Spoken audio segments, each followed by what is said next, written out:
بالصدق والتقى والوفاء أما بعد قالوا سبحانك لا علم لنا إلا ما علمتنا إنك أنت العليم الحكيم.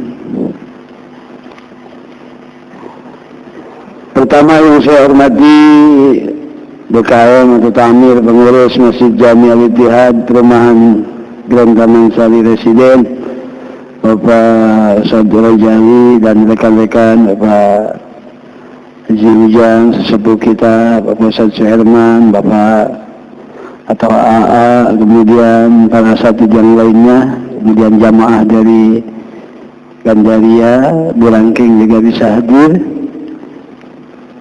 Hadirin jamaah yang hadir malam hari ini yang semuanya saya hormati. Alhamdulillah, walhamdulillah, summa alhamdulillah. Puja-puji dan rasa syukur mari seperti biasa sebelumnya sama-sama kita panjatkan kehadirat Allah Subhanahu wa taala. Salawat salam semoga senantiasa Allah limpah curahkan selamanya kepada baginda Nabi besar Muhammad sallallahu alaihi wasallam beserta keluarganya, para sahabatnya dan para tabi'in.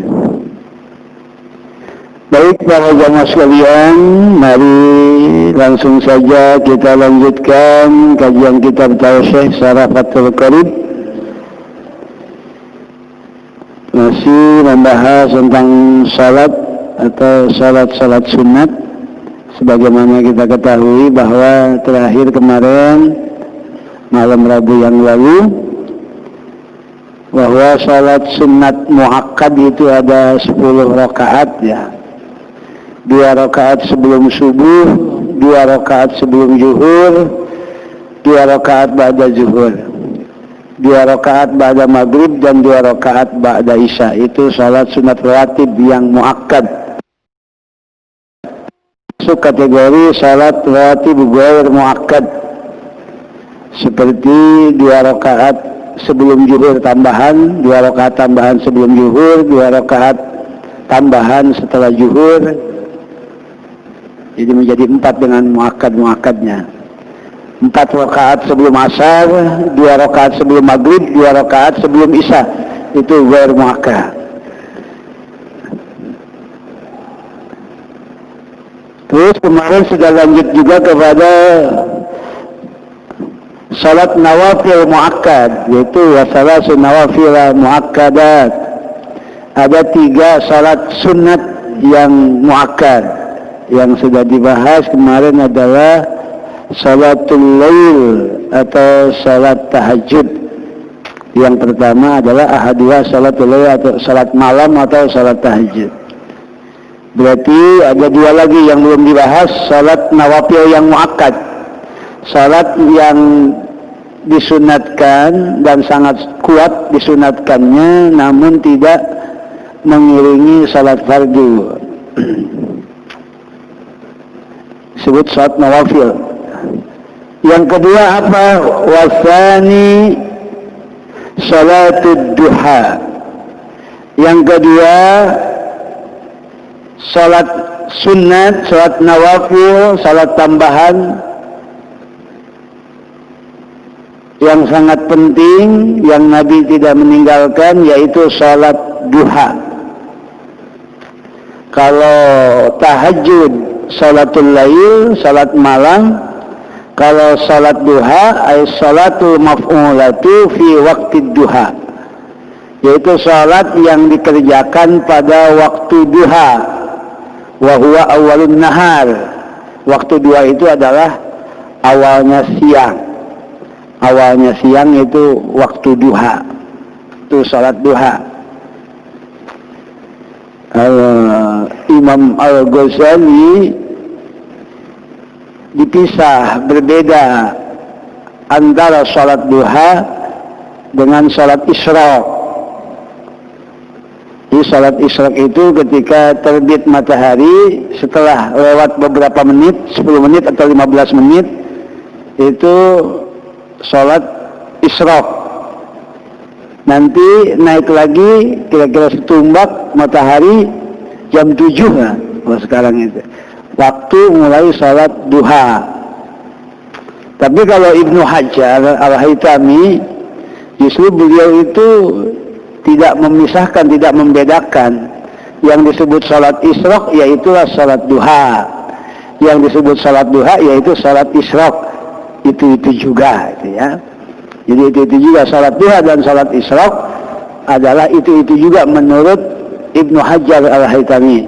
Tapi kalau menurut Imam Ghazali supaya memperbanyak ibadah dipisah. Salat isyraq ya salat isyraq, salat duha ya salat duha.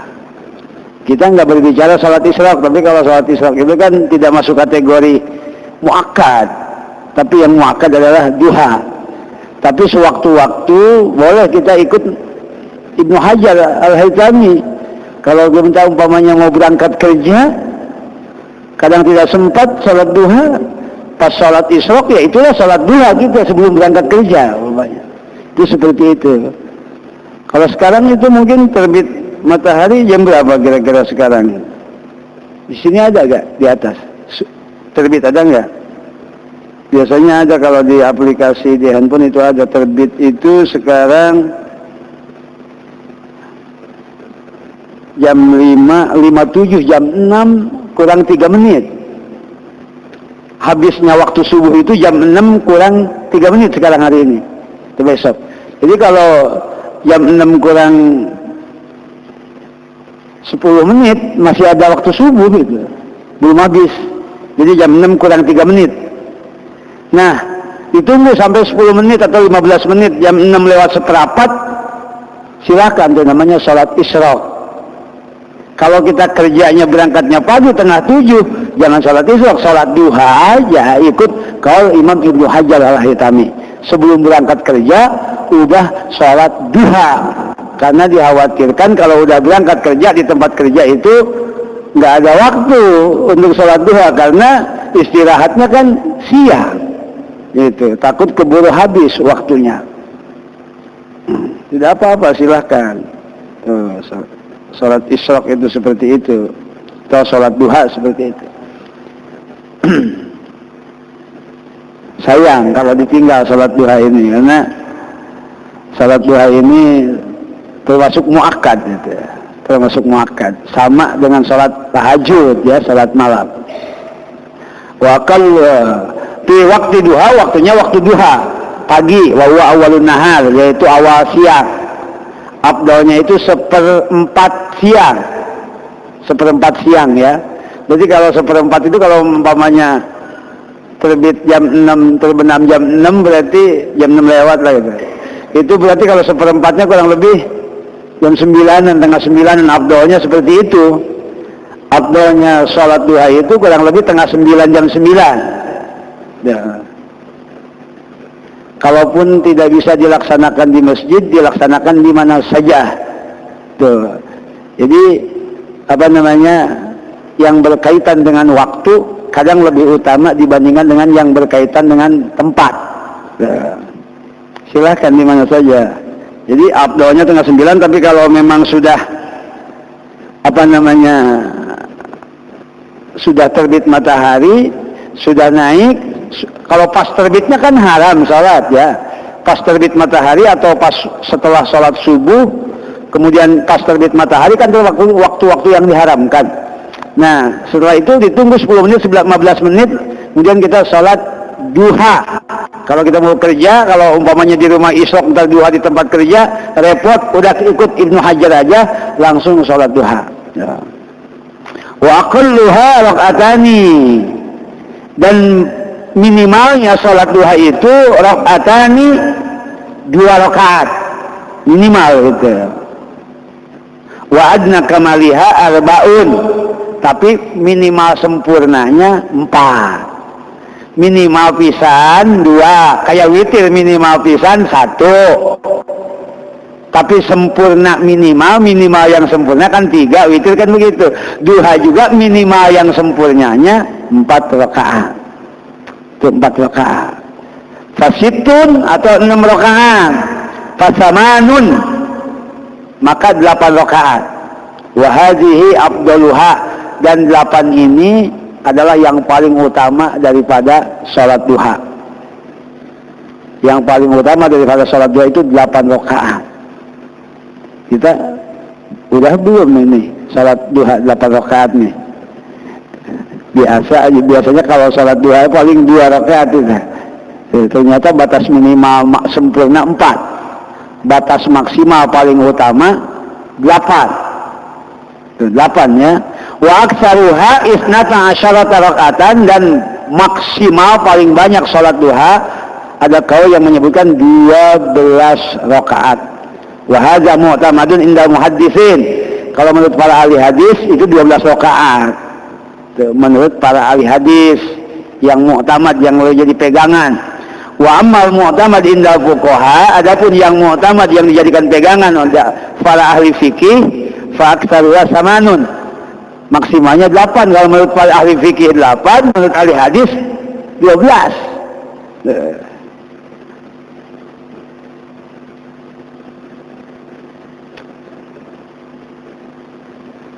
Qala Ibnu Hajar wa ma dzukira min anna samana afdalu min isnatai asyaratan la yunafi qaidatan annal amala kullama kasura wa syaqqa kana afdala.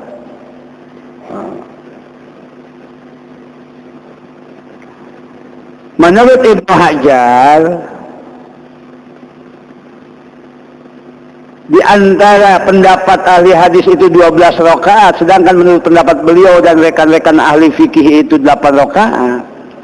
Beliau tetap mengatakan bahwa 8 rakaat itu lebih utama ketimbang 12 rakaat. Kalau 8 rakaat lebih utama ketimbang 12 rakaat, kita milih mana kira-kira? Ya milih 8. Iya, 8 dibandingkan 12 lebih utama 8. Menurut kaul Ibnu Hajar ini tidak menyalahi kaidah. Kalau kaidah itu kan annal amal kullama kasura wa syaqqa kana afdala, bahwa sesungguhnya amal itu ketika lebih banyak dan lebih merepotkan itu lebih utama. Di ana aglabiyah itu mah cuman di kebiasaan. Kebiasaan itu artinya kebiasaan yang lebih capek, yang lebih banyak, amal itu biasanya pahalanya lebih besar. Kebiasaannya seperti itu. Ya kan kerjaan juga yang 8 jam dengan yang lembur kan gajiannya beda. Itu hanya kebiasaan. Itu udah jelas. Ajruka ala qadri nasobika. Kulian kamu, upah kamu itu bagaimana repotnya kamu, kesusahannya kamu. Ya kalau lebih lama kan lebih banyak kerjaannya, lebih banyak dapat kuliahnya. Itu kebiasaan. Tetapi terkadang di anal amal qalil yabdul kasir tiswarin. Terkadang bahwa amal yang sedikit itu bisa melebihi, bisa mengutamai amal yang banyak dalam beberapa rupa, dalam beberapa macam bentuk. Lebih sedikit tapi lebih utama ketimbang yang banyak. Apa contohnya? Kal qasri fa innahu afdal minal itmam. Seperti salat qasar itu lebih utama ketimbang disempurnakan. Ada mungkin ustadz yang malas gitu ngajak ziarah bawa jamaah. Ngapain katanya di qasar-qasar? Ngapain di jamaah-jamaah? Masjid setiap pinggir jalan juga banyak. Tinggal berhenti-berhenti aja waktu salat. Ini nggak ngaji tawasih dia, nggak ngaji syarafatul qorib. Bahwa ternyata kalau di qasar kan diringkas, zuhur jadi 2, asar jadi 2, isya jadi 2, maghrib nggak ada maghrib qasar, jadi 1,5 maghrib, nggak ada. Maghrib hanya bisa dijamak, nggak bisa di qasar. Itu isya 2 dengan isya 4 disempurnakan, pahalanya lebih besar isya 2. Itu ini katanya ngapain ini salat di qasar-qasar, masjid di setiap tempat juga ada, tinggal berhenti aja. Iya, yang sehat mah, yang nenek-nenek mah, yang aki-aki turun naik, capek jauh kadang dari tempat balik ke masjidnya. Itu dari situ aja. Terlepas dari itu semua, lihat pendapat dan kaul Ibnu Hajar ini, ternyata salat duha 8 rakaat pahalanya lebih besar ketimbang salat duha 12 rakaat. Seperti halnya salat yang di qasar lebih besar pahalanya ketimbang salat yang tidak di qasar di waktu musafir kan, di waktu musafir. Jadi kita qasar aja. Allah itu senang ketika diskon-diskonnya, rusuh-rusuhnya itu diambil. Allah senang. Lah kapan pakai ilmunya kalau kagak diambil-ambil? Kapan mau qasarnya kalau nggak diambil-ambil? Kadang mohon maaf, nggak mau qasar itu mereka kebingungan tak menjelaskan ke jamaahnya, ini ngajak jamaahnya gimana ini supaya qasar. Kadang dia sendiri nggak pede gitu, jadi ngajak jamaah mau qasar, gimana mentransformasikan ilmu supaya jamaah itu benar-benar paham. Itu seperti itu. Jadi sholat setiap waktu, sholat setiap waktu sholat 4 rakaat, kalau zuhur, asar, isya 4 rakaat.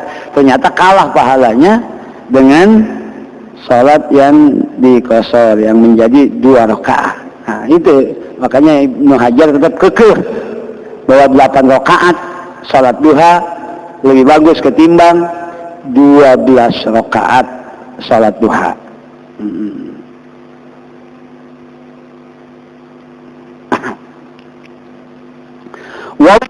Dan waktunya sholat duha min irtifai samsi, sejak naiknya matahari, qadra rumhin, kira-kira ukuran 1 tumbak, ila zawaliha, sampai tergelincirnya matahari, berarti sampai zuhur, sampai tengah hari gitu, sampai tengah hari, sampai tergelincir matahari. Fayajibu ta'khiruha ilal irtifa, maka wajib mengakhirkan waktu duha ini ilal irtifa, sampai naik matahari. Li'annahu la yadulu waktu habit tulu, sebab waktu duha itu tidak masuk dengan terbitnya matahari, tidak masuk karena terbitnya matahari. Jadi kalau baru terbit belum masuk, kalau udah naik kira-kira ukuran 1 tumbak. Kalau jam sekarang jam 7-an lah gitu. Jam 7-an lah tuh. Ya kalau mau cepet di awal, yang penting jangan pas terbit matahari kan tuh. Tadi kan terbit matahari jam 6 kurang 3 menit sekarang itu, kalau di jadwal yang udah tertulis. Jadi jam 6 lewat seperempat atau tengah 7 aja kita udah mau berangkat kerja, boleh, silakan sholat duha tuh. Jangan sampai nggak sholat duha itu, sayang lah kalau kita sholat duha. Wa yusallu fiha, dan disunatkan fiha, di dalam salat duha itu, qira'atus syamsi wa duhaha wa duha fi raqataini, sunat membaca surat asy-syamsi wa duhaha di rakaat pertama, wa duha, dan surat ad-duha di rakaat yang kedua. Pama ada yaqra fil kafirun wal ikhlas. Kemudian selebihnya dari itu, kalau 4 rakaat udah surat Qul-ya dan surat Qul-hu. Jadi Qul-ya Qul-hu 6 rakaat, Qul-ya Qul-hu 8 rakaat, Qul-ya Qul-hu. Selebihnya yang pertamanya udah wasyamsi wa duhaha wal qamari idza talaha wan nahari idza jallaha. Kalau yang biasa salat duha pasti hafal sih insyaallah gitu. Tapi saya belum hafal, berarti saya nggak usah sholat duha. Sholat duha malah tidak wajib suratnya wasamsi, cuman sunat. Tuh, mau qul-ya qul-hu juga nggak apa-apa, nggak baca surat juga tetap sah, karena surat itu bukan rukun sholat, iya kan? Ya baca yang hafal-hafal aja. Faqra'u ma tayassara minal Qur'an, pada prinsipnya membaca Al-Quran itu yang mudah aja yang kita bisa, ketimbang baca yang nggak hafal, tajwidnya nggak benar, makharijul hurufnya nggak benar, mendingan gampang aja yang kita bisa. Itu yang gampang aja yang kita bisa. Tapi jangan diam di situ. Kalau banyak yang belum hafal, ya ngapal seayat 2 ayat mah gitu, ngapal. Nah, walaupun nggak hafal 30 juz, ya semampu kita harus menghafal gitu. Nah, kalau cuma untuk duha ajan ma wasamsi, ngapalin insyaallah. Simpan di depan tulisannya, boleh, kayak di sini boleh itu pakai tulisan di depan. Para ulama fikih membolehkan tulisan di depan itu kalau nggak hafal. Ntar lama kelamaan hafal itu, lama kelamaan nggak hafal, ntar 50 tahun yang akan datang udah nggak pakai Quran lagi, udah hafal semua kan gitu. Sudah ganti generasinya kan gitu. Ya Allah ya Rabbi.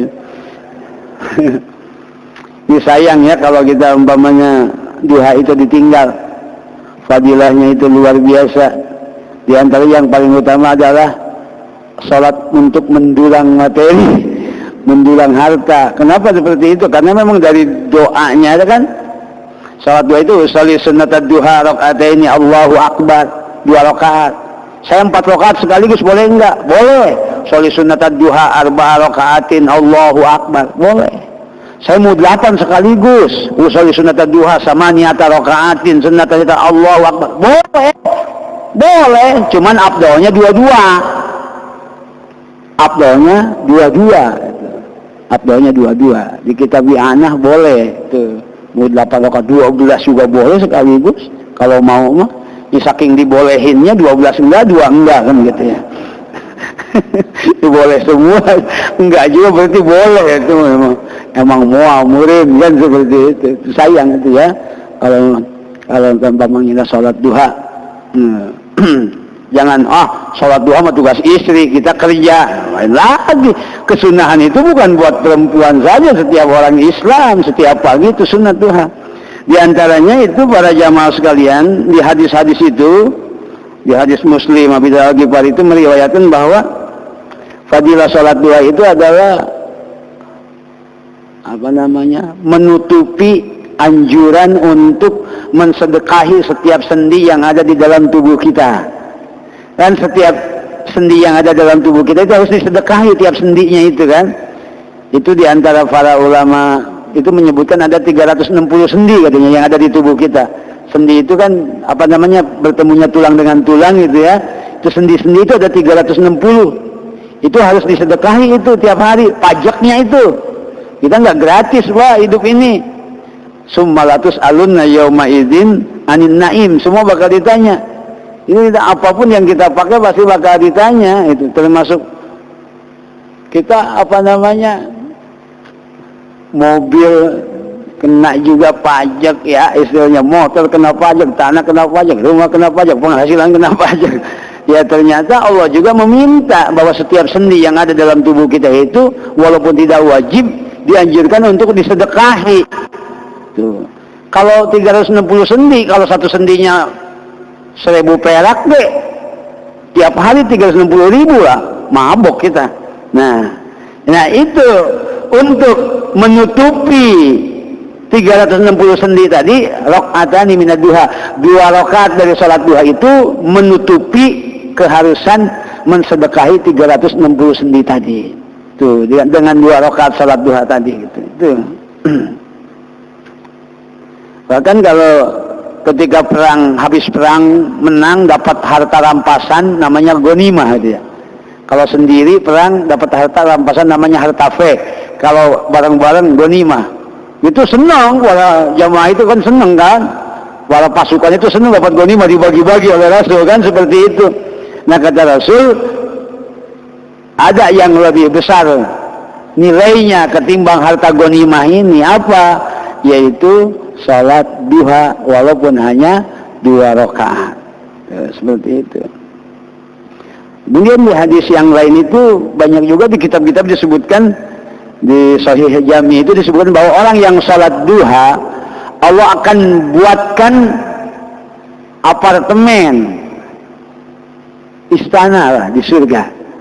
Jadi kalau di rumah kita rumahnya rumah petak kecil, kamarnya cuma 2, kamar mandinya juga kecil, tempat masaknya kelihatan juga dari kamar tengah umpamanya, nggak apa-apa di dunia mah, yang penting nanti di surga wah istana apartemen.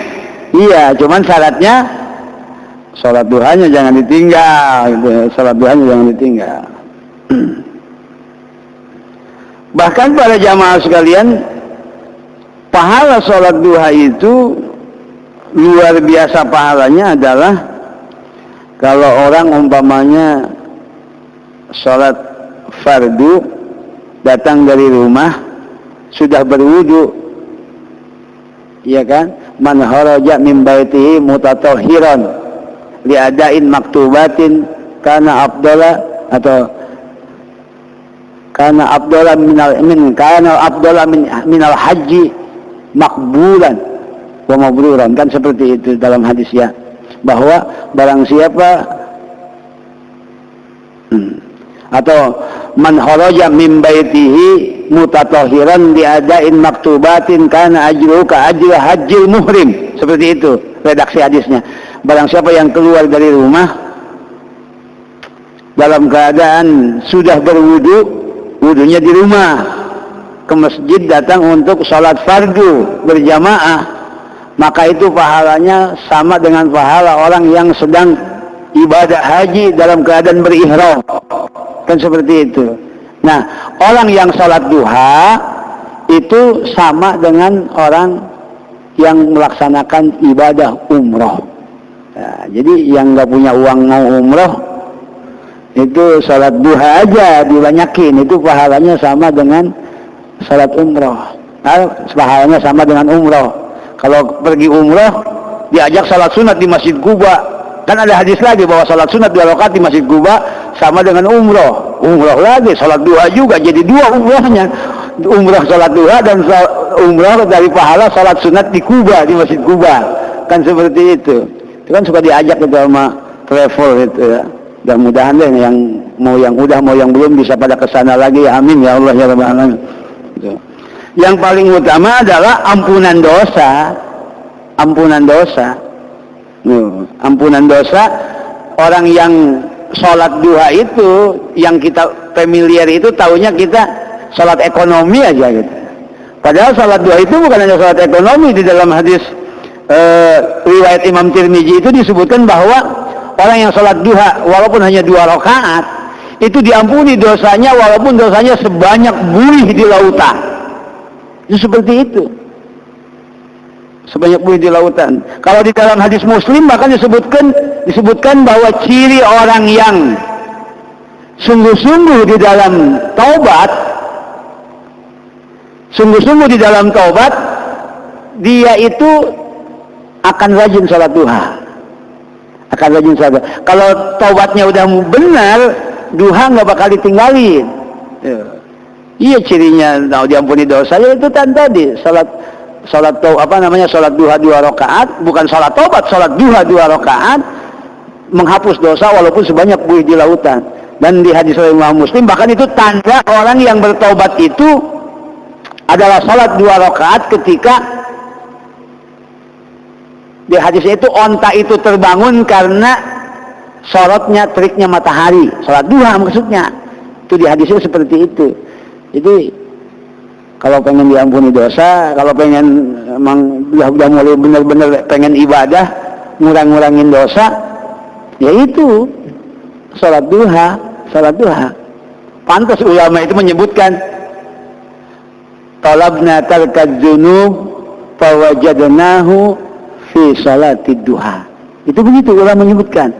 Kami berpikir bagaimana caranya supaya kami ini bisa ngurang-ngurangin dosa. Udah mulai pengen bener nih dosa, waduh nggak berhenti zahir batin pengen ngurang-ngurangin. Mata ngurangin, mulut ngurangin, telinga ngurangin, tangan, kaki, perut, farji, apalagi hati.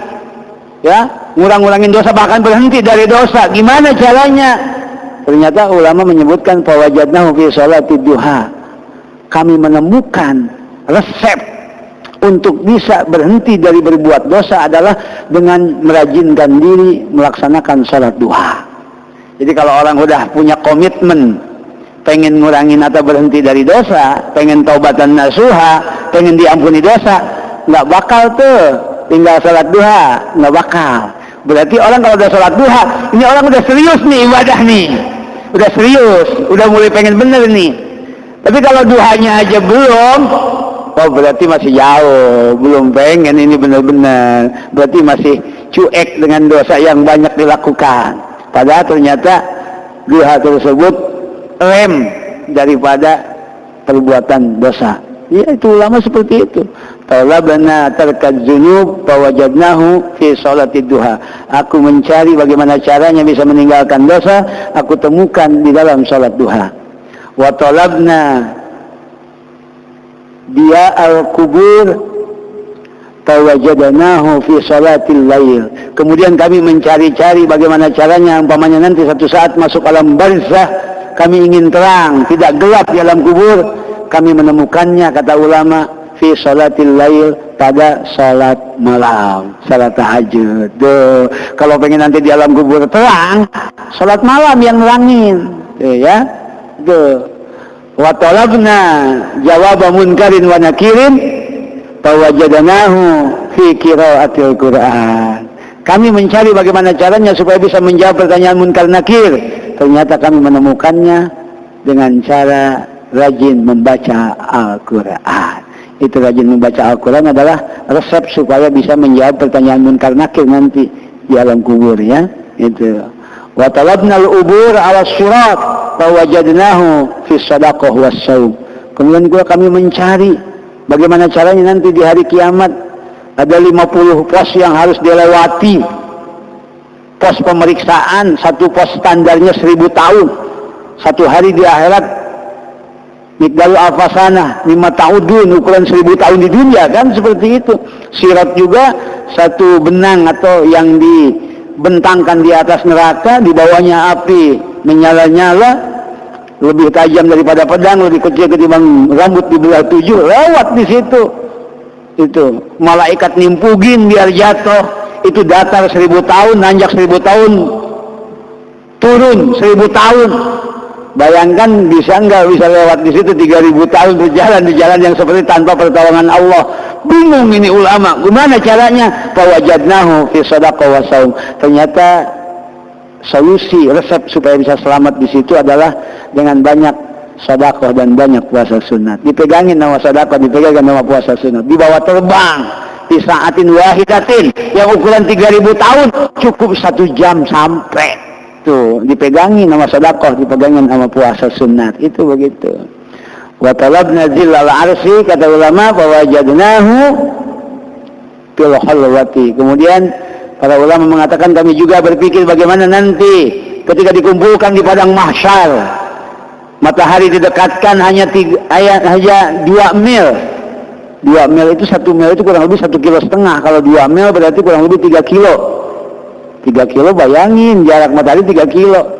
Tuh, sekarang aja jutaan kilo. Musim hujan begini mah dingin. Kalau musim kemarau di tengah rumah aja nggak usah di halaman, panasnya minta ampun.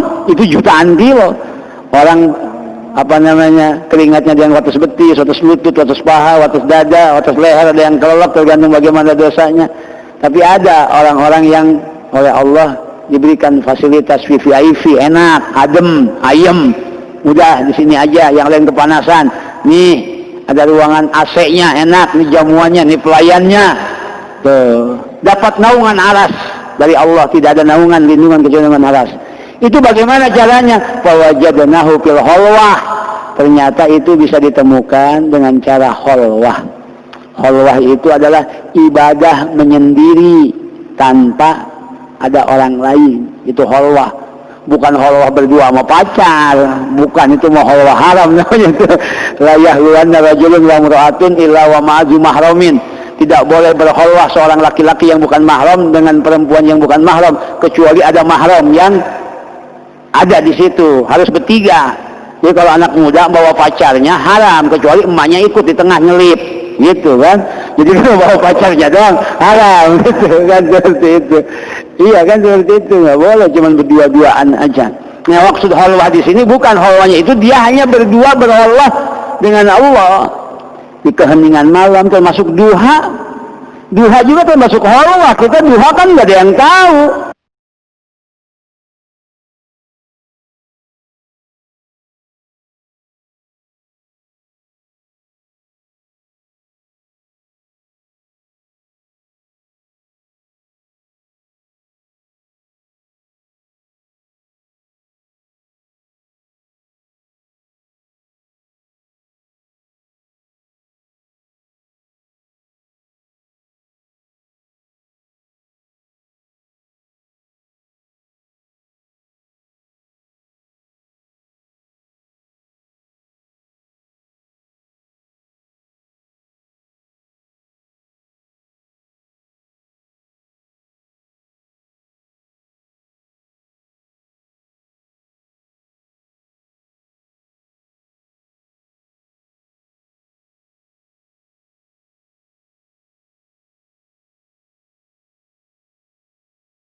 kalau bisa mah duha. Ayo belajar mulai dari sekarang. Kapan lagi ya? Jadi duha itu tidak melulu ekonomi, tapi ekonomi udah pasti.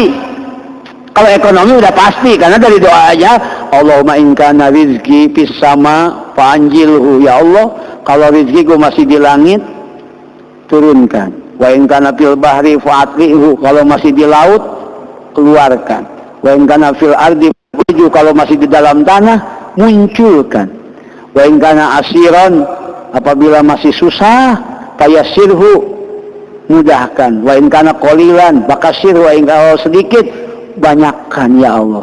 Itu kurang spesifik gimana itu? Udah spesifik, udah jelas banget itu mah. Minta rezeki itu benar-benar. Ya rezeki di situ kan emang rezeki kan umum macam-macam, tapi tetap mayoritas rezeki itu kan materi.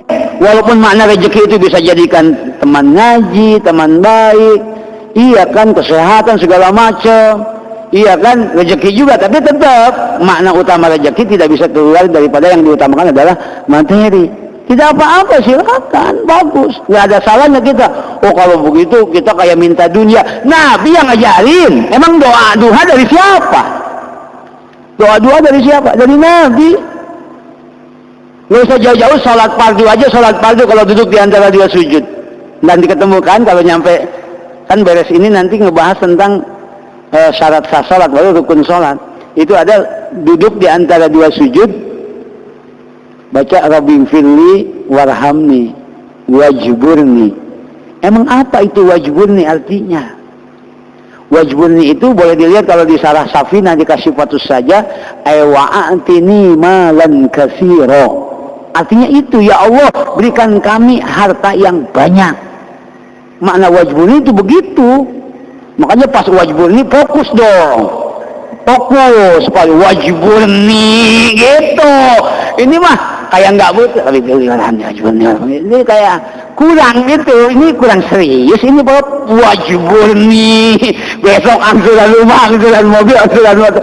Itu di situ sebenarnya, itu untuk kita sebenarnya. Allah nyediain pasenya pas duduk di antara dua sujud. Itu wajibun itu, ya Allah berikan kami materi yang banyak, harta yang banyak. Itu Nabi yang ngajarin. Kenapa mesti malu? Di samping ubudiyah, sifat kehambaan kita, iqamah rububiyah, menegakkan sifat ketuhanan Allah, tempat kita meminta yang memang disesuaikan dengan kebutuhan. Doa itu disesuaikan dengan kebutuhan. Jangan orang kalau lagi sakit mintanya sehat, kalau lagi banyak utang mintanya kebayar utang, kan seperti itu. Jadi disesuaikan. Asmaul husnanya juga, kalau minta rezeki ya Wahhab, ya Razak, ya Ghani, ya Mughni, disesuaikan. Memang Allah yang ngajarin. Kalau yang lagi dalam perang, ya Quyu, ya Matin, ikfisarud zalimin, itu kan memang disesuaikan. Doa juga seperti itu. Walaupun memang iqamah ubudiyah, musyahadah rububiyah, tapi tetap kontennya disesuaikan. Termasuk duha. Salat duha juga adalah salat minta rezeki. Ternyata padilahnya bukan hanya minta rezeki, dihapus dosa, dibikin istana, tanda orang sungguh-sungguh bertobat, dapat pahala umroh juga. Banyak sekali salat duha. Jadi sayang kalau ditinggalkan. Mudah-mudahan Allah ngasih hidayah kita, ngasih taufik kita supaya kita istiqomah salat duha. Amin ya rabbal alamin. Mudah-mudahan rezekinya tambah lancar, tambah banyak, tambah barokah. Amin ya rabbal alamin. Wallahu a'lam bishawab. Assalamualaikum warahmatullahi wabarakatuh.